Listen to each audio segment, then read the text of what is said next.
Bonjour à tous. On se retrouve aujourd'hui pour échanger autour d'un thème qui en intéresse beaucoup, la professionnalisation. Comment les écoles de commerce et l'EM Normandie va vous professionnaliser et voilà, vous aider à améliorer votre employabilité à la fin de vos études. Donc je vais me présenter, je suis Julie Lavenue, chargée de promotion. Et le but, voilà, on a récolté vos questions en amont, mais n'hésitez pas à commenter cette vidéo pour que voilà, on puisse vous répondre, on est là. Je suis accompagnée de 3 intervenants, dont 2 étudiants, qui vont pouvoir répondre à vos questions. Mathilde, je vais te laisser te présenter. Donc, bonjour à tous, bonjour Julie, moi je suis Mathilde Brossier, je suis la directrice entreprise et carrière à l'EM Normandie. Je suis moi-même diplômée de l'école, je suis revenue travailler à l'école après une expérience de plus de 10 ans dans le marketing, d'abord dans la musique et après dans le jouet. Et voilà, je suis ravie aujourd'hui de m'occuper de ce service entreprise et carrière qui accompagne vraiment nos étudiants et nos alternants, dont on a 2 très beaux exemples avec nous ce soir, sur la voie de la professionnalisation. Donc Mathilde Gégou, je suis alternante en Master 2, donc ça fait 1 an que je suis aujourd'hui en alternance. Et donc chez AIG, dans les assurances, je suis chef de projet junior. Donc bonjour, je suis Louis Brunet, je suis en M1 alternant et je débute ma 3e année en alternance au sein de Métro France. D'accord, donc j'ai déjà une première question peut-être plus pour Mathilde. Est-ce que tu peux nous parler des programmes de l'EM Normandie, à savoir le programme Grande École et le Bachelor? Comment ces programmes ils ont été conçus pour optimiser l'entrée sur le marché du travail? Donc la professionnalisation à l'EM Normandie, c'est vraiment un des piliers forts. Comment on se professionnalise en fait à l'école. Donc il y a toute une partie pendant les programmes, que ce soit en bachelor ou le programme Grande École, qui va être par exemple via les challenges, les missions, qui sont des cas réels d'entreprise, que les entreprises nous fournissent pour que nos étudiants travaillent comme des consultants juniors. Donc ça, ce sont des cas qu'ils ont pendant leur année académique. Il y a évidemment les stages. Certains sont optionnels, mais fortement recommandés par l'école, évidemment. D'autres sont obligatoires. Et puis, évidemment, on a l'alternance.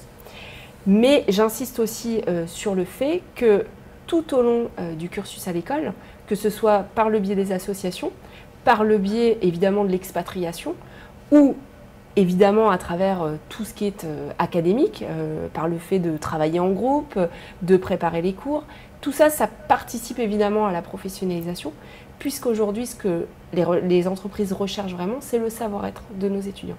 Et ce savoir-être et ces savoir-faire, ça s'acquiert voilà, tout au long de ce cursus à l'école, qui est vraiment un cursus complet, qui permet vraiment de développer les compétences qui sont importantes pour les employeurs.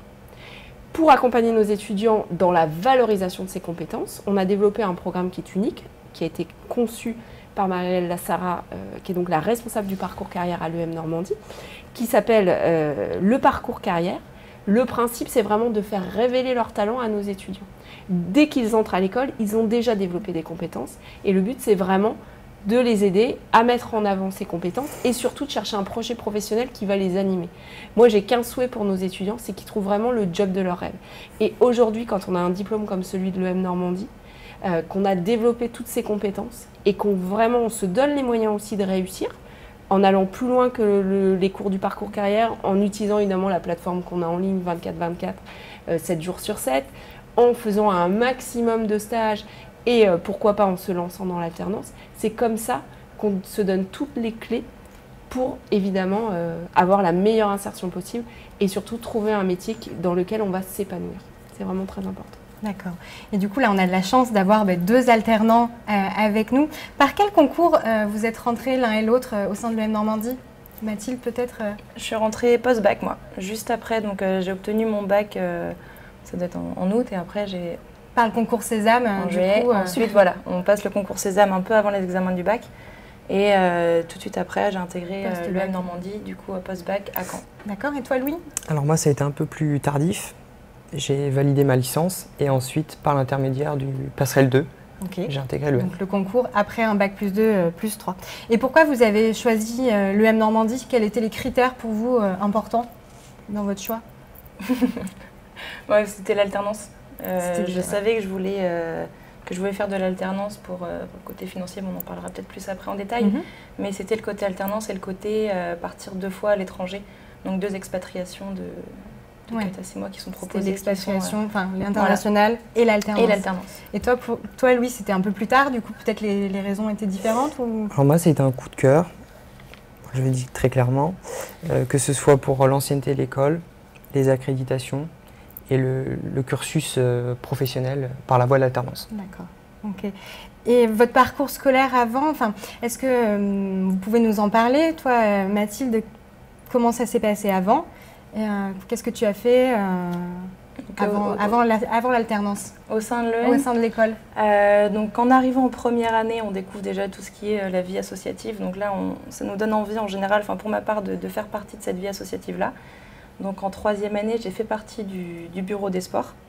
Et j'ai en parallèle donc, créé une association. Je fais de l'équitation depuis que je suis toute petite. Et j'ai voulu cumuler un petit peu l'équitation et les plages de Normandie.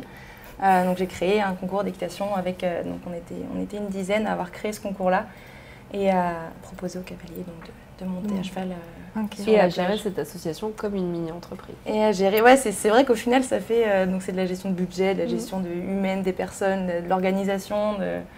Donc on l'a créé, il y a aussi le jeu de la transmettre après aux personnes qui continuent de la faire vivre parce que aujourd'hui j'en fais plus partie mais il y a toujours des personnes qui l'ont reprise. Ouais, il y a toujours cette année notre édition. Donc voilà. D'accord. Et toi, Louis, c'était plutôt quel était ton parcours avant? Quelles études tu as fait? Donc j'ai fait un bac ES Ouais. et directement en post-bac, j'ai intégré un bachelor business. Ouais, dans une autre école et après tu as Voilà. intégré l'EM Normandie. C'est ça. Et au cours du bachelor business, en fait, j'ai eu l'opportunité dès la deuxième année de faire l'alternance. D'accord, donc c'est quelque chose que tu as fait avant et tu avais vraiment envie de continuer là? Oui. Pour moi, c'était ma priorité. C'était ton choix. Je n'envisageais pas la suite de mes études sans l'alternance. Et pourquoi? Pourquoi l'alternance du coup? Alors, il y a un aspect financier, Financier? il faut le dire très clairement. Après, au-delà, l'aspect financier, c'était aussi le fait de pouvoir gagner en expérience professionnelle et à la fin des choses, à la fin du cursus, d'augmenter mon employabilité. Ouais. Ok. J'imagine que pour toi, Mathilde, c'était à peu près les mêmes raisons. Ouais. L'expérience professionnelle.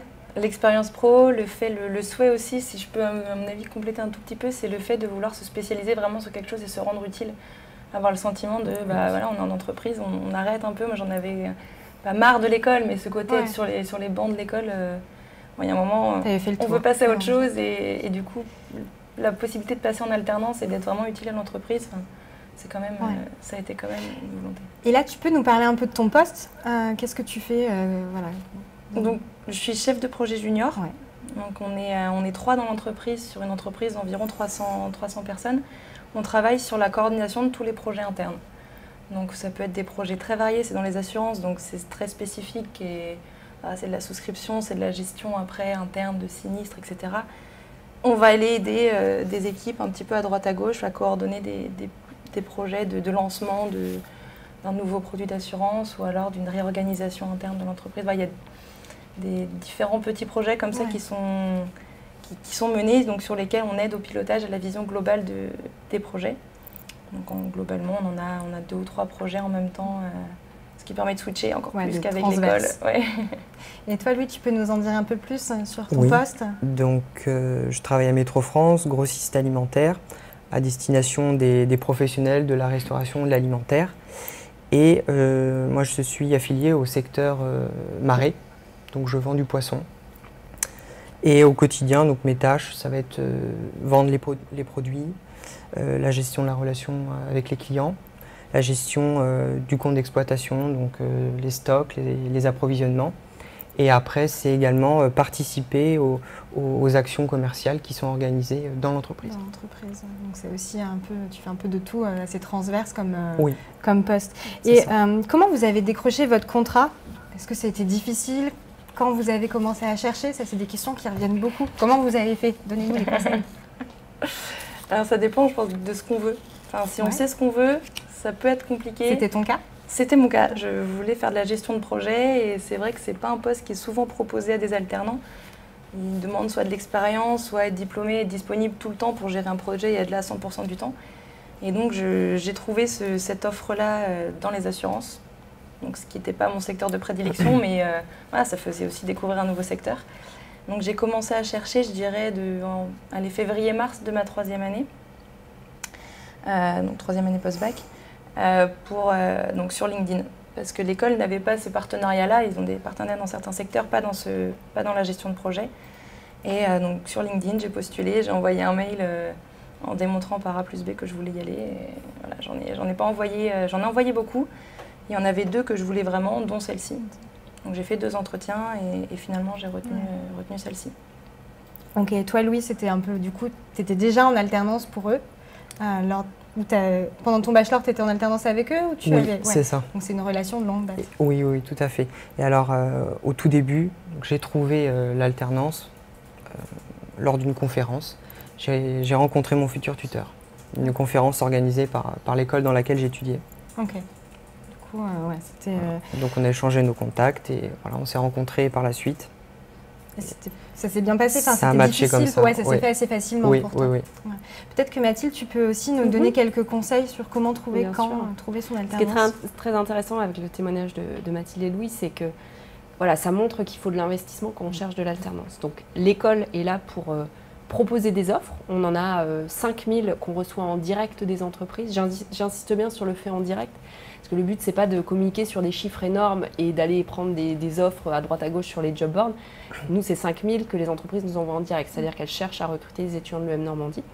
Mais chaque étudiant a son projet professionnel qui est propre. Et comme le disait Mathilde, l'école ne pourvoit pas forcément dans tous les secteurs d'activité ou à toutes les fonctions. Moi, si je prends mon exemple, je voulais absolument travailler dans la musique. L'école ne m'a pas trouvé mon offre dans la musique. J'ai été, moi... alors, je n'avais pas LinkedIn à l'époque, mais j'ai fait les démarches personnelles pour réussir à atteindre mon but de travailler dans un milieu particulier. Mais l'école met évidemment à disposition des étudiants des offres. Nous organisons aussi les job dating alternance, où le principe, c'est vraiment que les entreprises mettent en avant les offres dont elles veulent qu'on fasse la promotion auprès de nos étudiants. On leur envoie tous les CV en une fois et comme ça, elles font un pré-casting des étudiants qu'elles veulent rencontrer. Elles viennent les rencontrer à l'école et très rapidement, ça permet de contractualiser puisque évidemment, elles savent bien que l'école, nous, on est là aussi pour coopter nos étudiants. Pour garantir que l'alternance va bien se passer. À l'EM Normandie, on est passé en 5 ans de 200 à 740 alternants. C'est aussi grâce au travail qui est fait par les équipes alternance et entreprises et carrières en général, de réassurance des entreprises par rapport au profil de nos étudiants. Il faut savoir que globalement, sur les contrats d'alternance, vous avez à peu près 15% de contrats qui se brisent. Nous, on n'est même pas à 0,05% parce que le but, c'est vraiment de faire un bon mariage entre l'alternant, enfin le futur alternant et l'entreprise. Et ça, c'est aussi en insistant bien auprès de nos étudiants qu'il est très important, quand on recherche une alternance, d'avoir un projet professionnel qui est abouti, puisque ça s'apparente à une recherche d'emploi. Et que ça demande de l'investissement de la part de l'alternant, du futur alternant, et que les équipes sont à leur disposition pour les accompagner, les coacher dans cette démarche-là. Okay. J'ai une question là, du coup en live. Est-ce que tu as une moyenne? Combien de temps on met pour trouver une alternance? Alors ça, c'est vraiment très varié. Cas par cas. Voilà, c'est vraiment au cas par cas. Par contre, je pense que commencer ces démarches à partir de mars, c'est déjà bien en amont. Ouais. On va dire les entreprises commencent les recrutements alternance vraiment. Le pic, c'est à partir de mai. Puisque là, elles sont sur les recrutements plutôt stage long et après, elles vont être sur les recrutements alternance. Mercato alternance. On a, via les job dating qui se passent à l'école, par exemple, fin mars, on a des alternants qui ont passé un entretien et ont trouvé leur contrat. Mais on a des alternants qui peuvent envoyer jusqu'à 200 candidatures parce qu'ils recherchent dans un secteur qui est très spécifique. Donc voilà, c'est en fonction du projet de chacun. Il y a effectivement des secteurs, que ce soit la grande distribution, banque assurance, le conseil, qui va beaucoup recruter en alternance. Il y a des domaines comme effectivement la gestion de projet ou le marketing où c'est plus compliqué. Donc ça va demander aussi plus d'investissement.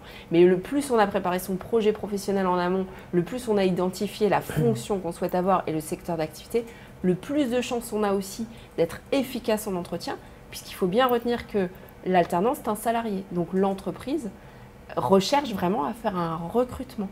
Et même si ce n'est pas le cas dans tous les contrats d'alternance, mais par exemple, Louis, il parle déjà alors qu'il est quand même il parle déjà de son embauche à l'issue de son contrat d'alternance. L'alternance, c'est un vrai coût pour l'entreprise, hein, vous avez parlé, c'est un vrai avantage pour les étudiants et c'est ce qui intéresse aussi les étudiants, outre la professionnalisation, c'est l'aspect financier. Pour l'entreprise, l'alternance, c'est un vrai investissement. Donc si elles investissent sur des profils, c'est que clairement, elles comptent sur les jeunes et donc il est très important que le jeune en entretien montre qu'il a bien compris les besoins de l'entreprise et que les compétences qu'il a développées correspondent à ses besoins. On est vraiment dans un... C'est le principe d'un contrat de travail. Hein. Vous proposez un service, l'entreprise a besoin de votre service, on va travailler ensemble. Donc c'est vraiment un investissement, déjà ne serait-ce que sur le projet professionnel et voilà, les compétences nécessaires pour atteindre ce projet. Ouais, c'est sûr que c'est pas, voilà, on n'arrive pas comme ça du jour au lendemain en disant bonjour, voilà. Je cherche une alternance. Voilà. Est-ce que vous avez déjà, avant de faire de l'alternance, est-ce que vous aviez de l'expérience professionnelle? Est-ce que vous aviez fait des stages ou voilà, c'était votre premier, on va dire, vraie expérience? Moi, j'ai fait, je pense que je peux dire, j'avais pour la période pas mal d'expériences pro parce que j'ai toujours cherché à travailler après le bac. Donc j'ai commencé en étant vendeuse chez Decathlon en job étudiant, 10 heures par semaine donc pendant les 3 premières années. Ensuite sur les stages, donc on en parlait, les stages optionnels, enfin on est obligé d'en faire 2 de mémoire et on a le temps d'en faire 3 entre les retours d'expat, les étés, etc. Donc j'ai fait les 3 stages, donc j'en ai fait 2 chez Orange sur un domaine assez technique. Donc qui m'ont fait entrer en entreprise, entre guillemets, la première grosse entreprise que je faisais en tant que vrai travail, si je peux dire. Et ensuite, j'ai fait, donc, le dernier été avant mon alternance, un stage dans un cabinet de conseil. Parce que je savais, dès lors que je voulais intégrer ce secteur-là, le conseil, la gestion de projet. Donc je l'ai commencé à ce moment-là. Donc en même temps que les entretiens pour passer l'alternance, parce qu'au final, j'ai passé mon entretien en juin. Donc ça, c'est les délais dont on parlait tout à l'heure. Dans le même timing. Ouais. Et toi, Louis, tu avais déjà un peu travaillé avant de faire ton alternance? Oui, mais j'ai commencé assez tôt les emplois saisonniers. Ouais. Et après, en lien avec les études que je faisais, donc j'avais des stages obligatoires, notamment un stage de vente de 4 semaines, où j'ai fait pas mal de phoning, de prospection. Et ensuite, un stage humanitaire, où je suis parti 10 semaines en Angleterre. D'accord. Donc au sein d'une association, Emmaüs. Et là, j'ai participé à la vie du centre d'hébergement pour les personnes en détresse. En difficulté. Vous aviez tous les deux déjà de l'expérience. J'ai une autre question. Quel accompagnement propose l'école? Quels sont les services à disposition? Voilà. Mathilde, tu peux peut-être nous Pour la répondre. professionnalisation. Ouais, pour l'alternance, la professionnalisation, ouais. Comment l'école accompagne les étudiants? Alors, je parlais du parcours carrière, donc c'est vraiment un parcours qui rentre complètement dans le cursus académique. Puisque pour le recrutement, il y a évidemment des prérequis, des outils qu'il faut maîtriser. Mais nous, on mise beaucoup aussi sur tout ce qui est test de préférence comportementale pour justement aider nos étudiants à affiner leur projet professionnel.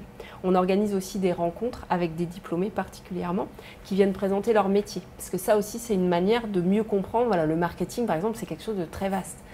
On peut être chef de produit, mais on peut être voilà, sur une partie d'analyse qui n'a rien à voir avec de la gestion de produits, par exemple.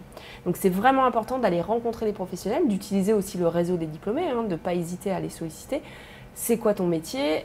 Voilà, j'aimerais vraiment comprendre les tenants et les aboutissants, découvrir les secteurs. Donc ça, on organise ça aussi. Et puis évidemment, après, c'est sur tous les outils, évidemment, comment je fais un CV, comment je me prépare pour un entretien. Et ça, on valide à différentes étapes des cursus, hein, que ce soit au niveau bachelor ou programme grande école, que tout ça est bien acquis. Par exemple, à la fin du stage de U3, on organise des restitutions de stage par groupe, où chaque étudiant vient présenter son stage et va dire voilà ce que j'ai appris, ce que j'ai développé comme compétences. Et avec le recul aujourd'hui, je m'aperçois par rapport à mon projet professionnel, je vais plutôt aller dans ce secteur-là, ou plutôt développer telle compétence pour réussir à atteindre mon but. Et puis, on a une plateforme qui est à leur disposition, qui leur amène aussi beaucoup de tutoriels sur comment je développe mon réseau. Justement, j'ai un projet dans un secteur un petit peu particulier, comment j'aborde voilà, les personnes, etc. Et énormément d'autres outils comme l'entretien vidéo, qui se développe énormément, notamment dans les grands groupes, hein, qui est quand même un passage obligé, où là, l'étudiant peut aussi s'entraîner régulièrement à ce genre de choses. Et puis évidemment, du coaching individuel qui leur est proposé voilà, pour les accompagner dans cette démarche de développement personnel. Et ça, c'est quelque chose, c'est une question que j'ai souvent. À partir de quand on a le droit à avoir tous ces outils Dès la première année. Dès la première année, on met en place le parcours carrière, que ce soit sur le bachelor ou le programme grande école. Et après, j'insiste aussi sur ce point. Il y a, j'irai les enseignements de base et après, il y a tout ce qu'on va mettre derrière aussi. Donc, la plateforme est accessible. Moi, j'encourage fortement nos étudiants et les candidats qui sont intéressés par l'école à bien comprendre que voilà, le travail sur le projet professionnel, c'est un travail de fond et c'est un travail qui est quand même individuel, puisque chaque projet est unique parce que chaque personne est unique. Exactement. Voilà. Du coup, ça va permettre de rebondir un petit peu sur vous. On veut en savoir plus. Est-ce que vous pouvez nous parler de votre quotidien? C'est quoi vos missions? Comment ça se passe une journée dans vos différents emplois alternance type. Une journée type, ça peut être très différent d'un jour à l'autre. Vraiment, ça peut changer du tout au tout. On va dire qu'on arrive le matin, on est libre. Enfin, je sais que personnellement, je suis assez libre dans mes horaires. J'ai des petits créneaux sur lesquels je peux être présent, mais sinon, voilà, si un jour un matin j'arrive plus tard, c'est pas mort d'homme. Hein. Donc après, je peux aller.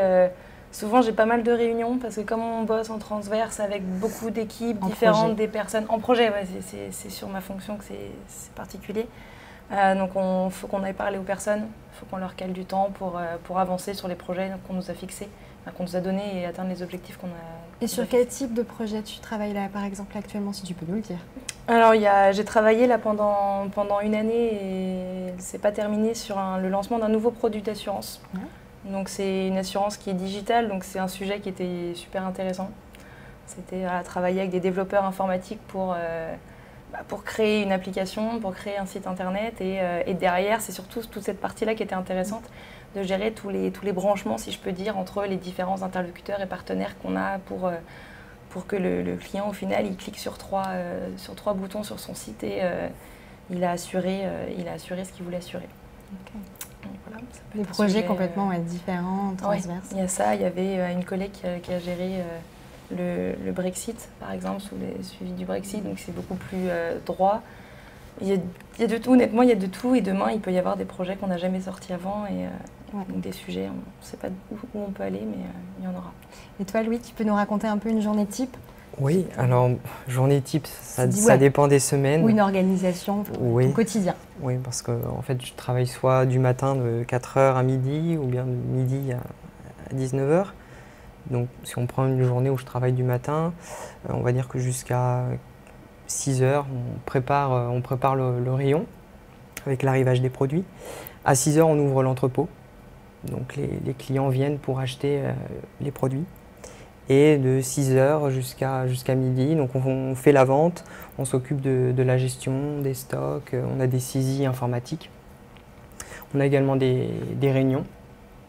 On se réunit entre rayons pour discuter des offres promotionnelles qu'on met en place, des actions qu'on met en place. On a après d'autres réunions. Et la journée, plutôt la matinée, se termine comme ça avec la vente des produits, échange avec les clients. Voilà. Ouais.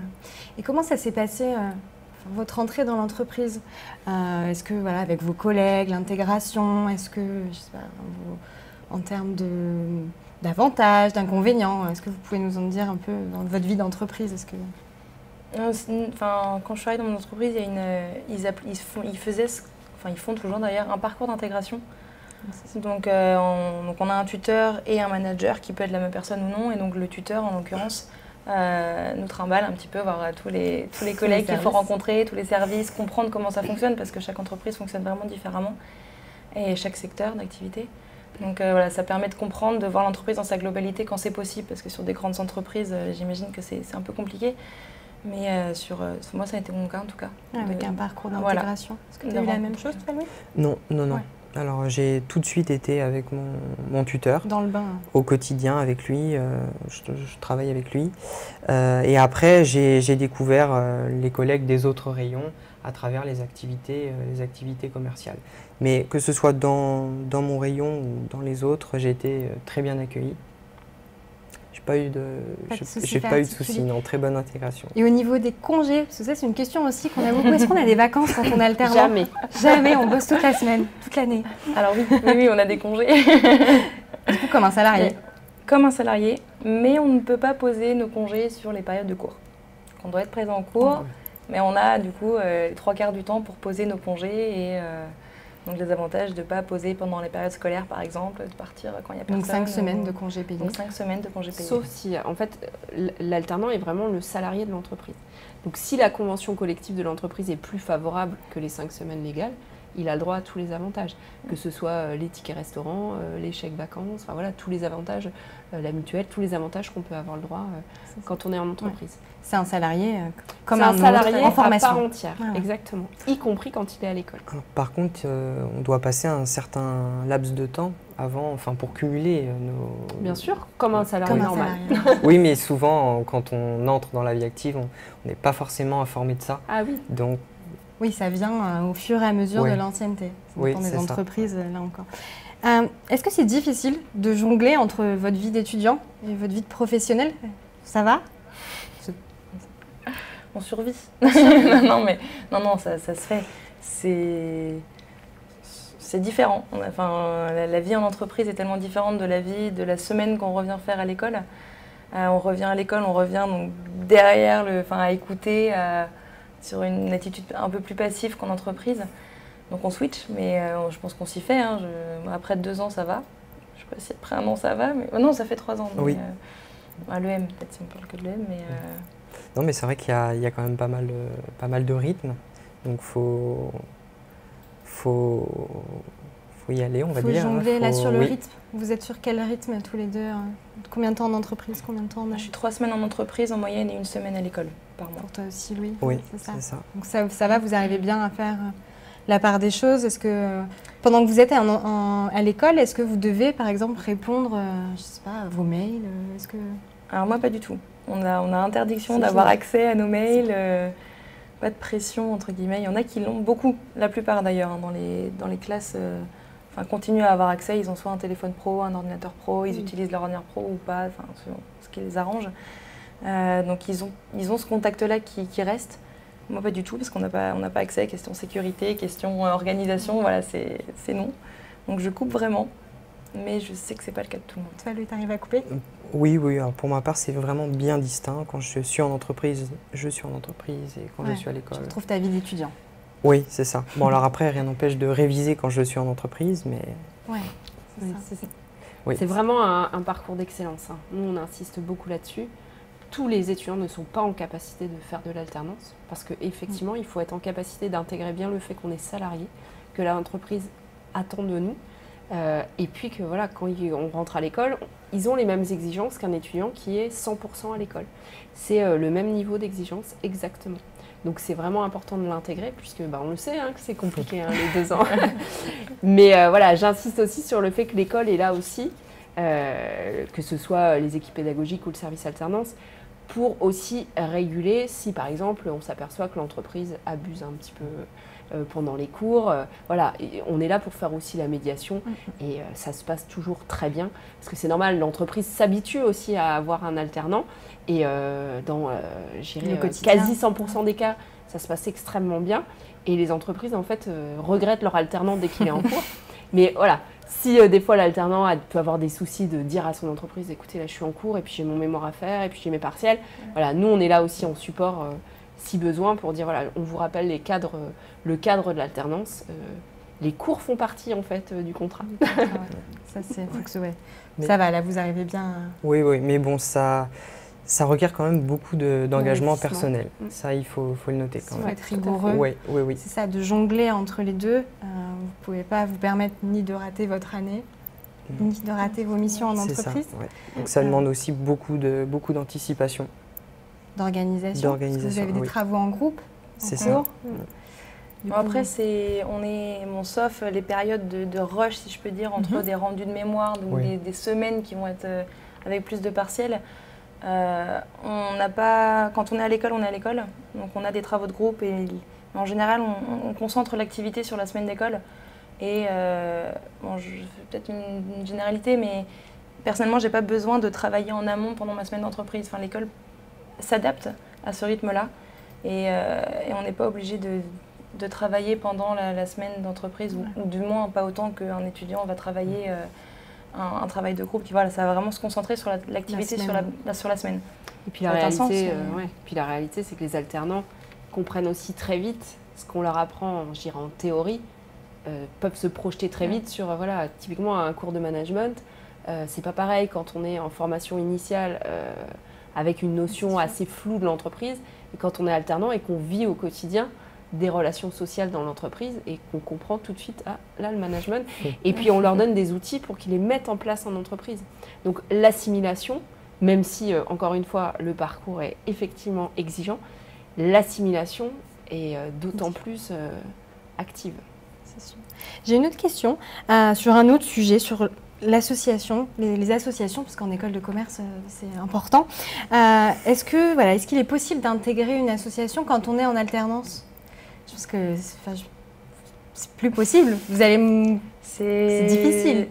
Honnêtement, c'est difficile. Ouais. Pour avoir avoir créé l'association il y a 3 ans d'équitation, j'ai dû totalement la lâcher. Elle est entre de bonnes mains, mais c'est lourd, surtout à la limite quand c'est dans la même ville. Des personnes qui vont être restées sur Caen ou sur Le Havre, ou qui vont toujours avoir vécu sur Paris, il y a l'endroit, la ville qui fait que ça fait du lien. Entre la distance, le temps et l'implication que ça requiert, c'est compliqué honnêtement. Ouais. Toi, lui, t'as pas le temps pour la vie associative. Ah non, je rejoins totalement Mathilde. Oui. Et est-ce que je sais que Mathilde, toi, tu as fait de l'associatif avant, est-ce que ça t'a aidé à trouver ton alternance ? L'associatif, je l'avais mis sur mon CV, mais je pense que c'est le concours que j'avais organisé, l'association que j'ai montée, le concours que j'ai organisé, qui a fait la différence. Par hasard, ma manager de l'époque faisait de l'équitation. Donc vous aviez des atomes crochus. Voilà. Elle attendait quelqu'un qui était un couteau suisse et comme par hasard, j'ai lancé, j'ai dit que j'étais un peu couteau suisse dans mes anciennes expériences. Donc ça, elle l'a coché, elle a vu que je faisais de l'équitation et c'est un peu le profil atypique qui a fait que ça a matché.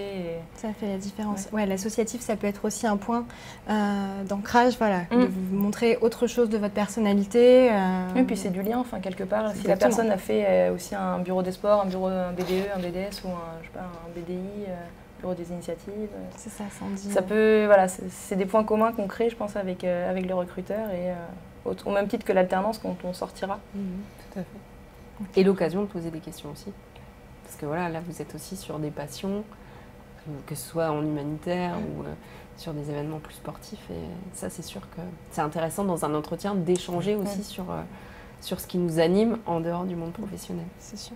J'ai une autre question. Alors là aussi, on change un peu de thématique. J'aimerais savoir si c'est difficile d'intégrer l'EM Normandie après une licence professionnelle. Je pense que je vais pouvoir aussi répondre.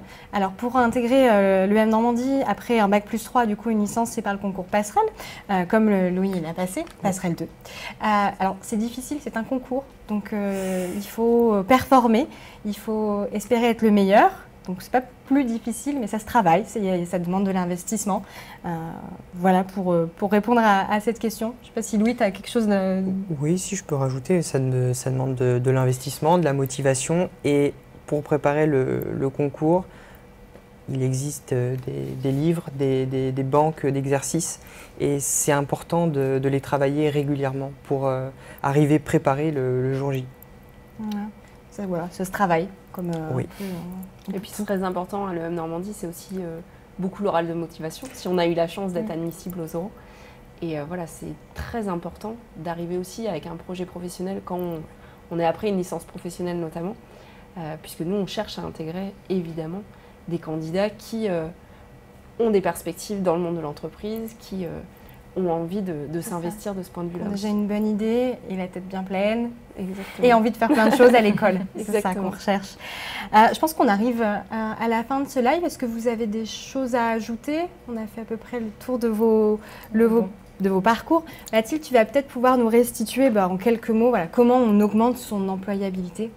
Quels sont les services de l'école ? Là, on intègre l'EM Normandie. On intègre l'EM Normandie, c'est ce qu'on souhaite. Tous les conseils dont on parlait Mathilde et Louis, c'est-à-dire que réfléchir à son projet professionnel, aller utiliser notamment LinkedIn, notamment des sites de recrutement pour affiner ce que veut dire ce qu'on veut faire, quelles sont les compétences à développer ou en tout cas à mettre en évidence sur son CV. Vraiment, et puis réfléchir surtout à ce qu'on a envie de faire dans la vie. Je pense qu'il n'y a pas meilleur entretien que quand on parle avec le cœur plutôt que uniquement avec la tête, quoi. Je pense que c'est ce qui est le plus important. J'ai une dernière question. Sur les job dating, est-ce qu'il y en aura, parce qu'il y a des job dating prévus cet été pour les étudiants qui rentrent sur le programme Grande École? Alors, au niveau du concours passerelle, on n'organise plus de job dating en tant que tel. Par contre, c'est vrai que tous les candidats passerelle 2, à partir du moment où ils sont admis à l'école, on leur pose tout de suite la question s'ils souhaitent faire de l'alternance ou ils ne souhaitent pas faire de l'alternance. Ouais. S'ils souhaitent faire de l'alternance, ils sont donc pris en charge par le service alternance. Et très rapidement, on leur donne accès évidemment à nos offres. Et on n'hésite pas aussi à prendre contact avec eux pour affiner leur projet professionnel et être en mesure aussi très rapidement de pouvoir appeler des recruteurs qui ont des besoins dans tel secteur. C'est aussi beaucoup comme ça que ça fonctionne. Les recruteurs aussi connaissent le sérieux de l'école, savent que si on leur recommande des profils, c'est qu'on a confiance en ces profils et ça peut aller très vite dans ce sens-là. Ça, donc dès lors où un étudiant va décider d'intégrer l'EM Normandie, dès lors où un étudiant est professionnel avec l'école, nous on le recommandera auprès des professionnels. On le refuse. Voilà. Vous ne pouvez pas dire non. Voilà, vous êtes là pour les aider. Eh bien, écoutez, je vous remercie à tous de nous avoir donné un peu vos conseils et vos remarques. J'espère avoir répondu à toutes les questions. Et puis, je vous dis à très bientôt pour une nouvelle vidéo.